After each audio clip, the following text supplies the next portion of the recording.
in my live seminars, I do get asked questions sometimes about relationship and how do you keep the spark active and bring it back into the relationship. Well, first of all, sometimes what we call the spark can be an animal passion that can increase the volatilities of relationships. So you want that? That's something to be considered, because sometimes you find people that are extremely volatile. They have got to have each other, and then they get into massive the other swing. They got to hate each other, and then they go back into got to have each other and got to be away from each other, and it vacillates. And if that's what you're calling the spark, that may not be the wisest thing. I'd rather have love and intimacy, but not necessarily the passions of fantasies and nightmares. So anytime you're seeing more positives and negative in somebody, you're going to be infatuated with them. You're going to have an impulse to procreate, or what I call the Canadian mounting reflex. But anytime you have the perception of more drawbacks and benefits, you're going to have an avoidance response. And people that have unstable emotions, that are not doing what they really love in life, and they're living in their amygdala's survival response, then they're more volatile and have a lot of volatility in their relationship, and it's a passion. And they are confusing that with love. Sometimes people confuse infatuation with love.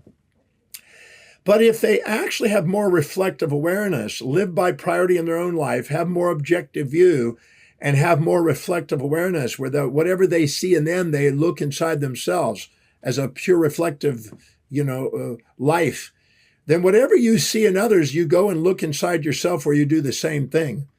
There's an old Romans 2 quote from the New Testament, whatever you judge in others, look carefully, because when you point your finger, it's pointing back at you. You do the same thing.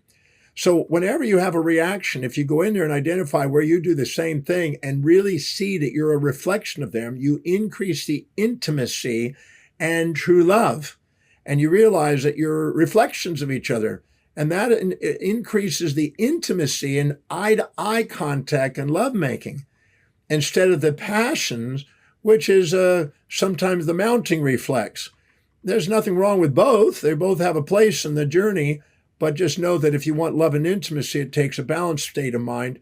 And if you want the passions, which some people confuse with the real spark, the lower life spark, as the mystics used to say, is the passion. The higher life spark is the heart. When you look eye to eye, the windows of the soul, and you have reflective awareness, you have the inner spark, the higher spark. When you have the passions of the animal nature and you just want a quick fix, you might say, and you have highly volatilities, you got the lower nature, the lower spark. So which spark are you asking? I don't know, but I just want to give backgrounds on both. My advice is to go have reflective awareness, and whatever you see in them, the seer, the seeing, and the seen is the same. When you have reflective awareness, you get to love people for who they are, and when you do, they turn into who you love.